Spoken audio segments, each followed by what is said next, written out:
नमस्कार दोस्तों, स्वागत है एक बार फिर से रोजगार समाचार यूट्यूब चैनल पर। मैं मनोज कुमार आज की इस वीडियो में आपके लिए लेकर आया हूं UKPSC upper subordinate service examination 2025 से संबंधित जानकारी, जिसके अंतर्गत deputy collector, state tax officer, superintendent of police, finance officer, assistant commissioner, deputy commissioner के अतिरिक्त अन्य पदों पर आवेदन मांगे जा रहे हैं।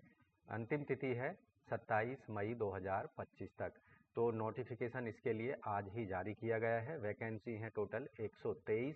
तो पदों से संबंधित यहाँ पर जो डिटेल जानकारी इससे पहली वीडियो में हम दे चुके हैं। आज की इस वीडियो में हम यहाँ पर बताएंगे कि इन सभी पदों पर आप ऑनलाइन मोड में एप्लीकेशन फॉर्म को स्टेप वाइज कैसे भरेंगे। तो पूरा how to apply online UKPSC upper subordinate services selection exam 2025 detail जानकारी यहाँ उपलब्ध करा रहे हैं। चलिए शुरू करते हैं। आगे बढ़ने से पहले चैनल को सब्सक्राइब कर लें अगर पहली बार आप हमारे चैनल पर आए हैं। साथ ही वीडियो को एक लाइक ज़रूर कर दें और अपने दोस्तों में ज़रूर शेयर करें। लेकिन चैनल सब्सक्राइब करने के बाद में आपको बेल आइकन का ज़रूर दबाना है, जिससे आने वाले लेटेस्ट रोजगार समाचार आपको रोज़ाना मिलते रहेंगे। तो दोस्तों, सबसे पहले आपको जाना होगा उत्तराखंड लोक सेवा आयोग की वेबसाइट psc.uk.gov.in पर। जैसा कि आप पेज देख रहे हैं, यहाँ आप देखेंगे अनाउंसमेंट में 7/5/2025 को आज ही ये एडवर्टाइजमेंट जारी किया गया है। उत्तराखंड कंबाइंड स्टेट सिविल अपर सबऑर्डिनेट सर्विसेज एग्जामिनेशन 2025 एडवर्टाइजमेंट और अप्लाई करने का लिंक। तो इस पर आप क्लिक कर देना है। यहाँ आपके सामने कुछ इस तरह का पेज ओपन होगा। यहाँ आप देखेंगे एक रेड कलर का क्लिक हेयर पर क्लिक करना है। इस लिंक पर आप अप्लाई के लिंक पर यहाँ पहुँच जाएंगे। पदों की संख्या यहाँ दिखाई देगी, अंतिम तिथि यहाँ दिखाई देगी 27 मई 2025। अप्लाई का एक बटन यहाँ दिखाई देगा, इस पर क्लिक करना है। यहाँ आप देखेंगे अब आज से ही ये अप्लाई लिंक एक्टिवेट किया गया है और अंतिम तिथि है आवेदन करने की 27 मई 2025 रात के 12 बजे तक। 20 दिन अभी इसमें बचे हैं। तो यहाँ डिटेल इंस्ट्रक्शंस दी गई हैं। 5 स्टेप में अपने 4 स्टेप में एप्लीकेशन फॉर्म को कंप्लीट करना है। 5वां स्टेप जो होगा, फॉर्म सबमिट करने के बाद फॉर्म का प्रिंट आउट ले लेना है, उसे अपने पास सुरक्षित रख लेना है। तो यहाँ आप देखेंगे नीचे जो दिशा निर्देश दिए गए हैं उन्हें अच्छे से पढ़ लेना है, एडवर्टाइजमेंट को अच्छे से पढ़ लेना है। पहला स्टेप जो होगा रजिस्ट्रेशन का होता है। तो यहाँ आपके पास में रजिस्ट्रेशन के लिए ईमेल आईडी ज़रूर होना चाहिए और 10 डिजिट का मोबाइल नंबर होना अत्यंत ज़रूर। तो ईमेल आईडी और मोबाइल नंबर का होना अत्यंत ज़रूरी है, जो कि दोनों ही एक्टिव कंडीशन में होने चाहिए और पूरे सिलेक्शन प्रक्रिया के दौरान आपको इन्हें एक्टिव ही रखना होगा, जिससे यूकेपीएससी और आपके बीच में कम्युनिकेशन हो सकेगा। साथ ही आपको आवेदन करते समय अपनी कम से कम नवीनतम फोटोग्राफ और कलर फोटोग्राफ होनी चाहिए, जो 1 महीना से ज़्यादा पुरानी नहीं होनी चाहिए, और हस्ताक्षर जो वाइट पेपर पर रनिंग हैंड में होने चाहिए। आप जेपीईजी फॉर्मेट में अपलोड कर सकते हैं। क्रेडिट कार्ड या debit card, net banking, UPI के माध्यम से आपको अपनी फीस पेमेंट करनी होगी, केवल ऑनलाइन मोड में। तो यहाँ अप्लाई नाउ पर क्लिक करते हैं। अब आप देखेंगे यहाँ जो रजिस्ट्रेशन वाला फॉर्म है या एप्लीकेशन फॉर्म है वो आ चुका है। यहाँ कैंडिडेट को पहला अपना नाम डाल देना है, father's name, mother's name, date of birth, और डेट ऑफ बर्थ डालेंगे तो यहाँ आपकी जो एज है 1 जुलाई 2025 के आधार पर कैलकुलेट होकर आ जाएगी। कैंडिडेट का यहाँ जेंडर सेलेक्ट कर लेना है, मेल फीमेल जो भी हैं, और यहाँ मैरिटल स्टेटस, आप मैरिड हैं अनमैरिड हैं, आप यहाँ पर सेलेक्ट कर लेना है। और यहाँ आप देखेंगे आपकी राष्ट्रीयता, नेशनलिटी क्या है उसको टिक कर देना है। डोमिसाइल, अगर आप उत्तराखंड के डोमिसाइल हैं तो यस पर क्लिक करना है, और उससे संबंधित जो जानकारी यहाँ मांगी जा रही है कास्ट सर्टिफिकेट से रिलेटेड, उसको यहाँ पर प्रोवाइड करा देना है। कास्ट सर्टिफिकेट, सब कास्ट कैटेगरी यहाँ पर सेलेक्ट कर लेनी है, SC ST OBC अनरिजर्व जो भी हैं उससे रिलेटेड यहाँ पर जानकारी आपको दे देनी है। अगर यहाँ आप उत्तराखंड के मूल निवासी नहीं हैं, नो को सेलेक्ट करते हैं, तो उस कंडीशन में जो यहाँ ऑप्शन आ रहे थे वो यहाँ पर हट जाएगा, और आपकी जो कैटेगरी है यहाँ केवल अनरिजर्व कैटेगरी ही शो करेगा। तो यहाँ ये तो हो गई अगर आप उत्तराखंड के मूल निवासी हैं, उत्तराखंड के मूल निवासी नहीं हैं, यहाँ तक की बात। अब बात करते हैं ईमेल आईडी यहाँ पर आपको देना है अपना, उसे कंफर्म कर देना है, मोबाइल नंबर देना है, उसे कंफर्म कर देना है। और आपको यहाँ प्रेजेंट एड्रेस देता है, वर्तमान पता, और उसके बाद यहाँ पर परमानेंट एड्रेस देना है या स्थायी पता। अगर दोनों एड्रेस समान है, एक जैसे हैं, तो ये जो चेक बॉक्स है उसको आपको टिक कर देना है, जिससे आपके दोनों एड्रेस एक जगह समान आ जाएंगे दोनों जगह पर। उसके बाद यहाँ आप देखेंगे पासवर्ड आपको बना लेना है। पासवर्ड जो बनाएंगे, स्ट्रॉन्ग पासवर्ड बनाना है, 8 कैरेक्टर से लेकर 20 कैरेक्टर का पासवर्ड आप बना सकते हैं। पासवर्ड बना लेने के बाद दिए गए कैप्चा को यहाँ डाल देना है और सबमिट कर देना है। अब कैप्चा डालने के बाद में आपको सबमिट करते हैं तो इस तरह का पेज ओपन हो जाएगा। यहाँ आप चेक बॉक्स पर क्लिक कर देना है, I have verified all details, और उसके बाद इस पर पहले वाले चेक बॉक्स पर क्लिक करना है और फाइनली सबमिट कर देना है। उसके बाद आपको लॉगिन वाले बटन पर क्लिक करना है, जिससे आपके सामने कुछ इस तरह का पेज ओपन होगा। यहाँ आपको अपना मोबाइल नंबर या ईमेल आईडी जो रजिस्ट्रेशन के दौरान दिया है, पासवर्ड जो आपने बनाया है वो देना है और कैप्चा को डालकर लॉगिन कर लेना है। लॉगिन किए देते हैं तो इस पेज पर आपको अनिवार्य जो शैक्षिक जानकारी है वो देनी है, educational qualification, basic information, educational detail, ये यहाँ पर आपको देनी होगी। फिर अपलोड कर देनी है अपनी इमेजेस, फोटोग्राफ, सिग्नेचर, और फीस पेमेंट करनी होगी फाइनल स्टेप में। तो यहाँ आप देखेंगे जिन पदों के लिए इस विज्ञापन के अंतर्गत आवेदन मांगे जा रहे हैं, deputy collector, deputy superintendent of police, finance officer, treasury officer, assistant commissioner, state tax officer, assistant municipal commissioner, executive officer class 1, work officer, district panchayat और डिस्ट्रिक्ट सोशल वेलफेयर ऑफिसर। तो यहाँ कंसोलिडेटेड जो पद हैं वो ये हैं। उसके बाद यहाँ पर आते हैं जिनके लिए अलग अलग क्वालिफिकेशन क्राइटेरिया रखा गया है, जैसे assistant director audit, sub registrar grade 2, deputy education officer, staff officer, law officer, और superintendent government certified organisation, assistant director, assistant cane commissioner और probation officer, information officer, district information officer, editor, feature writer, assistant director agriculture and soil conservator officer और centre in charge, assistant director statistics, food processing officer और principal, regional apiologist और entomologist, specialist horticulture and food processing group B और statistical group D, district tourism development officer. तो ये समेकित पद हैं, consolidated पद हैं। जिस पद के लिए आवेदन करना चाहते हैं उनके लिए यहाँ पर आप आवेदन कर सकते हैं। तो पहला तो समेकित पद है, इसके लिए तो आप ऑलरेडी रजिस्टर्ड होंगे, यहाँ टिक आ रखा है। इनमें से जिसके लिए आपकी क्वालिफिकेशन और बनती है उसके लिए आप यहाँ पर टिक कर सकते हैं, उस चेक बॉक्स को सेलेक्ट कर सकते हैं। मान लीजिए मैं यहाँ पर इंफॉर्मेशन ऑफिसर के पद पर भी एलिजिबिलिटी रखता हूँ, तो इस पर क्लिक कर देना है। असिस्टेंट डायरेक्टर एग्रीकल्चर इसके लिए आप रखते हैं तो इस पर भी क्लिक कर देना है। और फूड प्रोसेसिंग ऑफिसर पर एलिजिबिलिटी रखते हैं तो इससे भी क्लिक कर देना है। यानी जिस जिस पोस्ट के लिए आप एलिजिबिलिटी क्राइटेरिया पूरा करते हैं उनको यहाँ पर सेलेक्ट कर लेना है। तो वो सारे जो पद हैं वो यहाँ पर आ जाएंगे जिन जिन के लिए आप आवेदन कर रहे हैं। उसके बाद पर्सनल इन्फॉर्मेशन यहाँ आपको दिखाई देगी।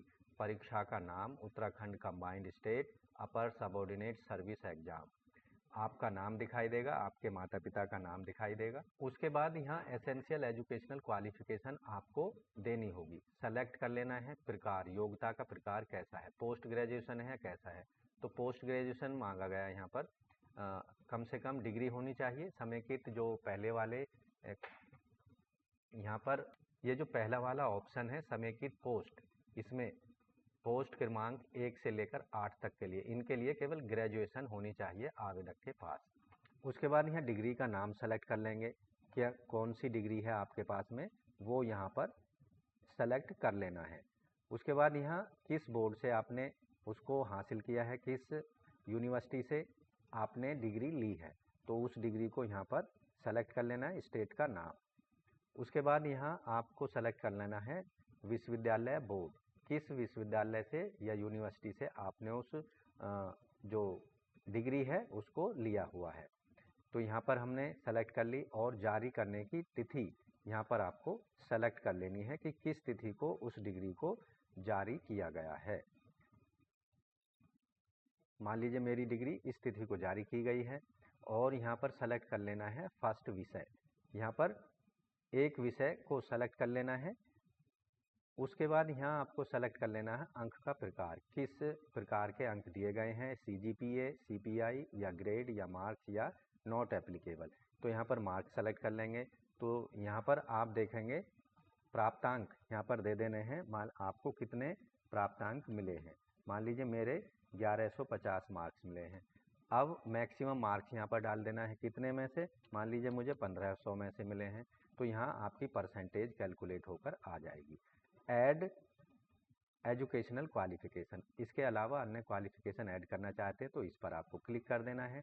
तो यहाँ आपको पहले 10th की जो क्वालिफिकेशन है वो सेलेक्ट करनी होगी। तो यहाँ 10th से लेकर 12th, यहाँ आप देखेंगे add your qualification from 10th onward, candidate can add multiple qualification, graduation, post graduation using add education detail button.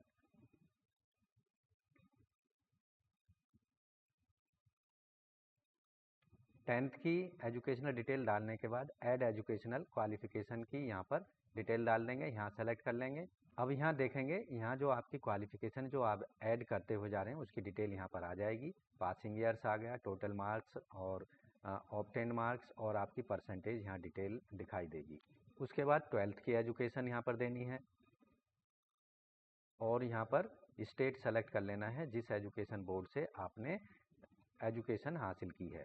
उसके बाद उत्तीर्ण होने का साल यहाँ पर सेलेक्ट कर लेंगे, सब्जेक्ट स्ट्रीम यहाँ पर सेलेक्ट कर लेंगे, agriculture, commerce, art, MC, VC, science. तो यहाँ पर ये सेलेक्ट कर लिया, और यहाँ पर अंकों का प्रकार, मार्क्स। उसके बाद यहाँ जो टोटल मार्क्स आपको मिले उसको यहाँ पर सेलेक्ट कर लेना है। उसके बाद यहाँ टोटल मार्क्स आपको दे देने हैं। तो यहाँ आप देखेंगे ये मार्क्स यहाँ पर आ जाएंगे। फिर ऐड क्वालिफिकेशन पर क्लिक करना है। अब यहाँ पर ग्रेजुएशन की जो डिग्री डिप्लोमा है उससे रिलेटेड जानकारी आपको देनी होगी। तो यहाँ ग्रेजुएशन की भी हमने जो एजुकेशनल क्वालिफिकेशन डिटेल है दे दी है। ऐड क्वालिफिकेशन पर क्लिक कर देंगे। तो दोस्तों यहाँ हमने सारी जो एजुकेशनल क्वालिफिकेशन है अपनी ऐड कर चुके हैं। पोस्ट ग्रेजुएशन तक एडिशनल क्वालिफिकेशन यहाँ आप दे सकते हैं। यहाँ लिखा हुआ है क्या आपके पास किसी प्रमुख दैनिक या मासिक समाचार पत्र या किसी सरकारी विभाग में पत्रकारिता या संपादकीय कार्य का 5 वर्ष का अनुभव है। यस नो में आंसर कर देना, तो मैं यहाँ नो कर दूंगा। उसके बाद क्या आप हिंदी अंग्रेजी पढ़ने लिखने बात करने की पूर्ण क्षमता रखते हैं, तो यस कर देना है। और उसके बाद क्या आपके पास में प्रशासनिक या पर्यवेक्षी क्षमता में किसी सरकारी अर्ध सरकारी समाज कल्याण संस्था में चलाने का कम से कम 2 वर्ष का अनुभव है। यस नो में आंसर करना है। तो मैं अगर नो करता हूँ तो यहाँ पर नो कर देना है। अगर आपके पास नहीं है, क्या आपके पास सरकार द्वारा मान्यता प्राप्त किसी औद्योगिक संस्थान से कटिंग, टेलरिंग, बुनाई में डिप्लोमा है। नो। क्या आपके पास भारत में विधि द्वारा स्थापित किसी विश्वविद्यालय शिक्षा स्नातक B.Ed की डिग्री है। नो। अगर आपके पास है तो आप यस कर सकते हैं जिस पोस्ट के लिए आप आवेदन कर रहे हैं, अगर उसमें B.Ed की डिग्री मांगी जा रही है। क्या आपके पास किसी मान्यता प्राप्त विश्वविद्यालय से विधि स्नातक की डिग्री है, विधि यानी लॉ की डिग्री है। यस नो में आंसर कर सकते हैं। तो यहाँ पर क्या आपके पास अनुप्रयुक्त समाजशास्त्र सामाजिक विषय में कार्य से स्नातकोत्तर की उपाधि है। क्या आपके पास सामाजिक कार्य का व्यवहारिक ज्ञान अनुभव है। नो। क्या आपके पास सरकारी आंकड़ों और उनके निर्वाचन में 5 वर्ष का कार्य अनुभव है, तो यहाँ पर नो। उसके बाद क्या आपके पास कंप्यूटर प्रोग्रामिंग और PCAT XCT संचालन का ज्ञान है, तो यस, आपको कंप्यूटर चलाना आता है। उसके बाद यहाँ क्या आपके पास सरकारी मान्यता प्राप्त किसी संस्थान से संगीत प्रकाशन अभिनय में निर्देशन का 1 वर्ष डिप्लोमा है। यस नो में आंसर करना है क्या, तो यहाँ यस नो में आंसर करते हुए चले जाना है। जितने भी क्वेश्चन हैं अगर आपसे संबंधित है, आपके जिस पद के लिए आप अप्लाई कर रहे हैं उससे इनमें आवश्यकता है तो यस करेंगे, नहीं तो नो करते हुए चले जाना है। कि आपके पास किसी मान्यता प्राप्त विश्वविद्यालय से कृषि स्नातक में उपाधि है तो यहाँ पर यस कर देना है। और यहाँ आप देखेंगे यस नो में ही यहाँ सेना में 2 वर्ष की न्यूनतम सेवा की है। अगर आपके पास टेरिटरी आर्मी का 2 वर्ष का एक्सपीरियंस है तो उसमें प्रीफ्रेंस आपको दी जाएगी। तो मेरे पास नहीं है तो नो कर दूंगा। एनसीसी का बी प्रमाण पत्र है तो यस, नहीं तो नो। एनसीसी का सी प्रमाण पत्र है तो यस, नहीं तो नो। अब अदर जानकारी यहाँ देनी है कि आप किसी नौकरी में कार्यरत हैं, यदि हैं तो यस, नहीं तो नो।